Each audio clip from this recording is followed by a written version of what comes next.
In this lecture, we will go over some more examples of sub-procedures. Here is an example of a sub, and just for review purposes, let's look through the entire thing just to make sure we understand all the components of a sub. The header of the sub is the first line, so we have private sub right name, we have our parentheses, and we have two parameters. Fn is a string parameter. It's going to store the first name of a person. And then we have ln as another string parameter. This is going to store the last name of the person. Notice that both of these parameters are bival parameters, which means that whenever we pass the arguments to these parameters, we're just copying the values. And if we were to make changes to fn or ln in our sub, it wouldn't change anything in the arguments of whichever sub called this one. Now let's look at the body of the sub, which is what happens next. So we see there's going to be a label called LB full name, and we're going to set the text property to ln, and then we're going to concatenate a comma with a space, and then we're going to concatenate the first name. So that's what our text property is going to have. Notice that we have parentheses around that concatenated string. It's probably not necessary, but we just did it anyway to make sure that we are dealing with the entire thing, but we probably could have gotten away without the parentheses. And then we have end sub, which lets us know that we're done with that sub procedure. So let's take a look at an example of calling this sub. We can have a line like this. Remember that to call a sub, you must start with the word call, and then you'd have the name of the sub. We have our parentheses, and then the arguments that we want to pass. So in this case, we have Mike as our first argument and Smith as our second argument. This means that Mike is going to be stored in fn and Smith is going to be stored in ln. And what this means is, in our label LB full name, the text is going to have Smith, comma, with a space, and then Mike. Let's look at the same sub again, where we have fn and ln as parameters, and we're going to change the text property of a label called LB full name. And let's just change the arguments that we pass in our sub call.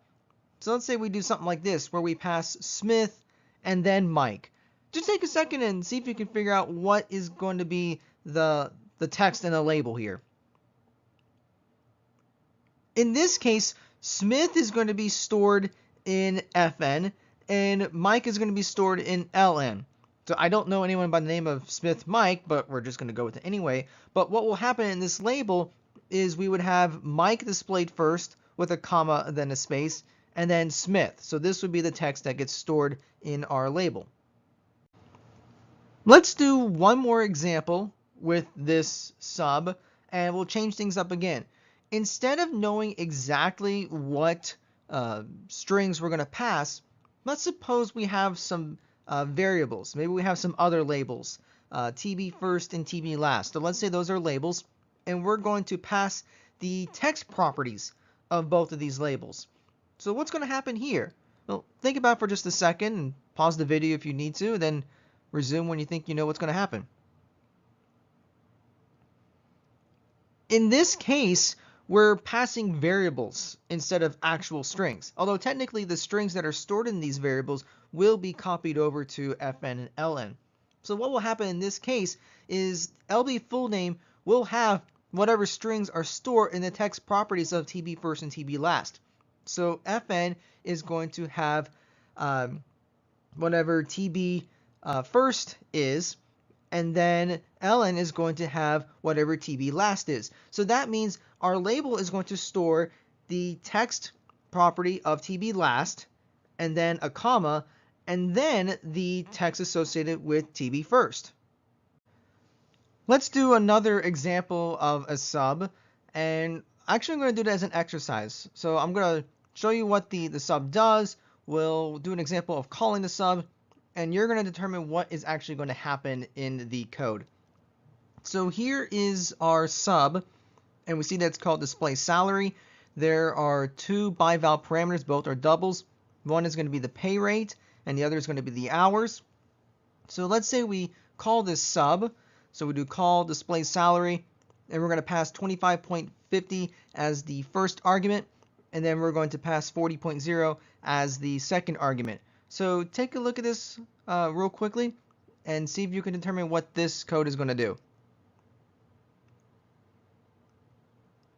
So what we're going to do is we'll store 25.50 in pay rate, and we're going to store 40.0 in the hours. And notice that inside the body of the sub, we're going to multiply the pay rate by the hours, store that in another variable called pay, and then we're going to convert the pay double to a string and store that in the text property of a label called LB salary.